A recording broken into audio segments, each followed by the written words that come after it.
Dobro reče ćirilica. Srbija je po ko zna koji put pred sudbonosnim odlukama. Do sada smo nebrojeno puta donosili pogrešne odluke. Da li ćemo sada izabrati pravu odluku? Vuče, kao političar, bio si u situaciji, ali nisi odlučivao kad smo donosili prethodne pogrešne odluke koje su nas skupo koštale i nove ponude Srbiji su mnogo teže, mnogo više uslovljavanja i mnogo više pritisaka. Je li ponuda iz Rambujea bila bolja od ove današnje ili od Ahtisarijevog plana? Prva varijanta, prva verzija Rambujea je bila daleko bolja i ona je predlagala jedno rešenje da ostane oko 2000 naših vojnika na Kosovu, da ostanu sve institucije države Srbije, 10.000 policajaca, a da NATO snage, uz spremnost, da to budu i međunarodne snage, uđu na teritoriju Kosova i Metohije, razoružaju i Srbe i Albance, ostanu tu 3 godine, 4 godine, dok se ne uspostavi vladavina prava i dok ne zažive institucije suštinske autonomije za albansku većinu na Kosovu. To smo mi odbili. Svi moji pokušaji koji sam... Ti si tad bio ministar spoljnih poslova? Nisam, bio sam potpredsjednik vlade za spoljnu politiku, pa sam u neku ruku bio i šef ministru spoljnih poslova. Ja sam preklinjao Miloševića da to prihvati. Kako su izgledali ti razgovori? Ja sam mu izložio ono što je on već znao i molio ga da javi Milutinoviću, predsjedniku Srbije, da hitno potpiše to što je trojka pregovaračka, međunarodna bila usaglasila Majorski, Petrić i Hill. Pre nego što dođe Madeleine Albright, koja je bila jako nezadovoljna takvim rešenjem i pre nego što se da prilika da ono bude pokvareno. Dovoljno je bilo samo da mi potpišemo i tog trenutka bi bila lopta u dvorištu Albanaca i ako bi oni odbili, onda bi sva krivica bila na njima. Milošević je slušao nezainteresovan, očigledno da je on znao i imao je dokument pred sobom. Šta je on tebi rekao konkretno? On je meni rekao da ja nemam političkog iskustva i da ne vidim daleko. Da je u našem interesu, a ja to neću da vidim, da odbijemo sve. I da isprovociramo bombardovanje. I rekao je da je Kosovo nama kamen oko vrata i da je ovo idealna prilika. Da ga izgubimo u ratu. Da ga izgubimo u ratu, a da onda svu krivicu za otimanje Kosova svalimo na Ameriku, na Zapad i da ovde raspalimo antizapadnu atmosferu i trasiramo put ka okretanju jednoj federaciji, konfederaciji sa Rusijom i Belorusijom. Nisam mogao da verujem da čujem to što sam čuo, a onda je on rekao, konačno, gospodine Draškoviću, podigao je glavu, neće NATO čizma stupiti na teritoriju Kosova. I ja sam rekao, pa gospodine predsjedniče, bit će čizma Ujedinjenih nacija, nosit će zastave Ujedinjenih nacija. Ako vam smetaju čizme, evo ja vas se obavezujem da ću izdejstvovati da uđu u patikama. Valjda vam ne smetaju patike, ovo je pitanje biti ili ne biti, međutim, on je ostao pri svome stavu i mislim da je u tragediji Kosova on jedini pobednik. To što je on tada video je naša današnja stvarnost.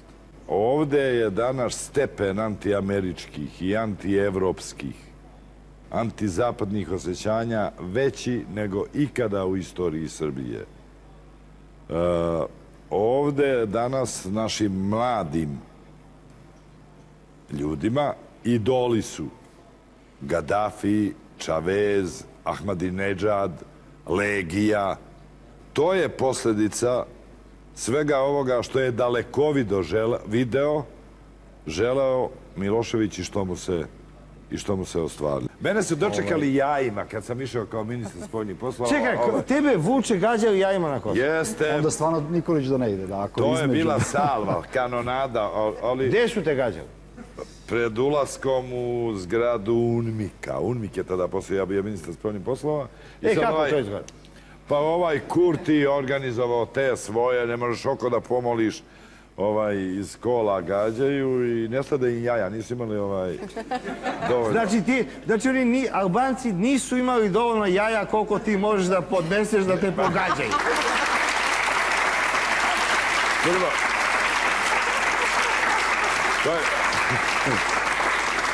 onda sam ja ušao u zgradu i sudario se sa jedno 40 kamera, što stranih, što albanskih, jer ovaj Kurti je to izveo bio da takav sad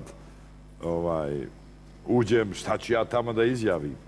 I prvo pitanje albanskog novinara sa televizije Prištine je bilo: gospodine Draškoviću, kako komentarišete ovaj doček koji vam je priređen u Prištini?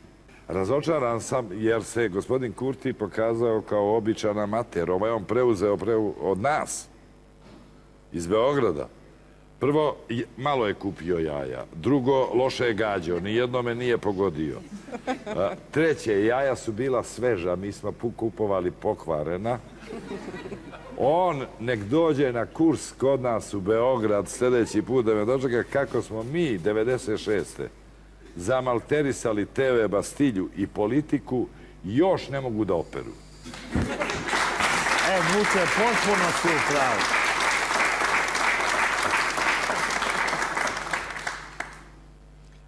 A kako su izgledali razgovori sa Albancima? S kim si ti razgovarao kao ministar spoljnih poslova? Pa u Beču sam razgovarao sa svima njima. Sejdiu je bio predsjednik. Sa svakim sa kojim bi se sreo, ja sam razgovarao. Hiseni je bio ministar spoljnih poslova.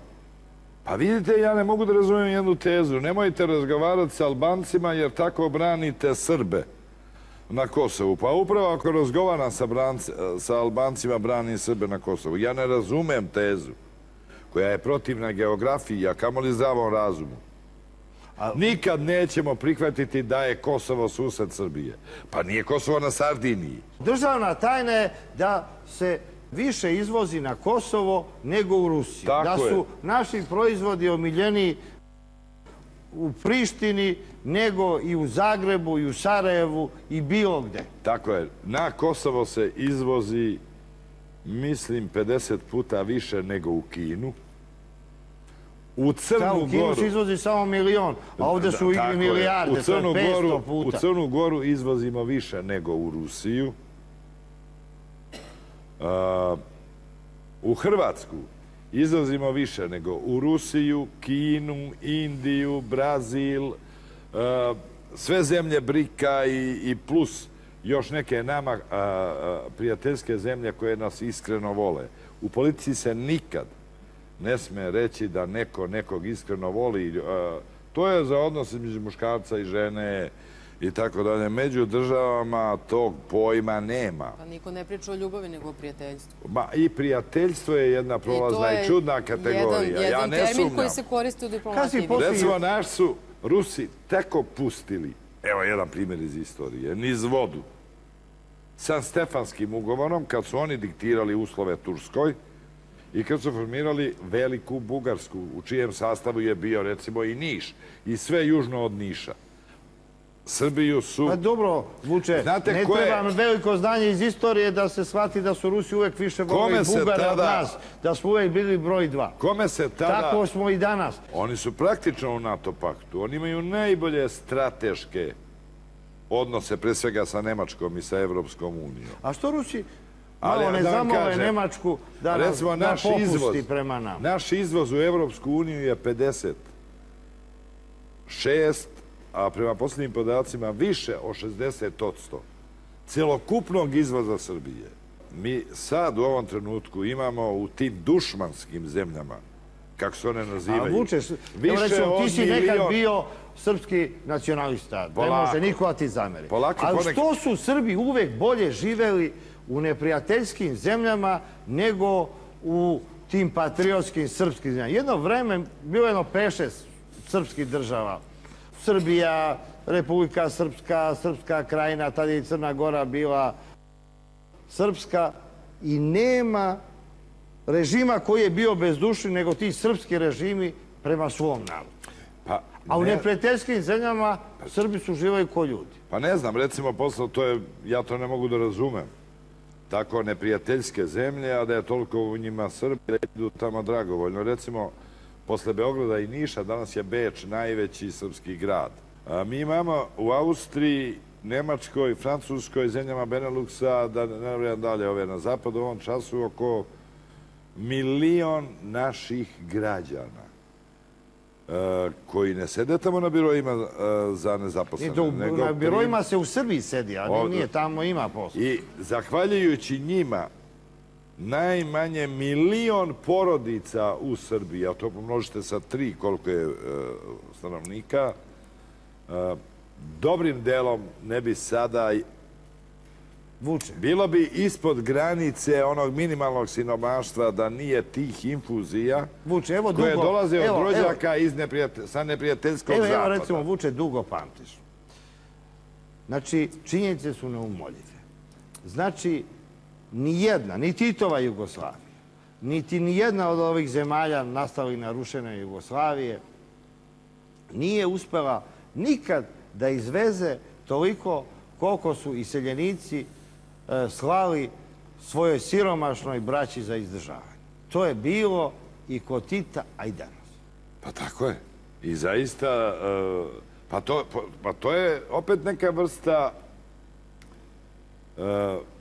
donacija kojih ne bi bilo, kad ne bi bilo tih dušmanskih država. Da nema te neprijateljske Amerike. Imamo li mi većih prijatelja od naših neprijatelja? Pošto su nam se obrukali prijatelji.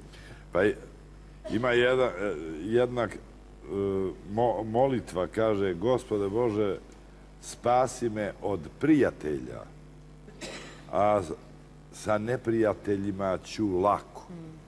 Prijatelje drži blizu, a neprijatelje još bliže. Tako je, prijatelj je opasniji veoma često zato što je bliži i njegovo koplje... I podmukuje prijatelj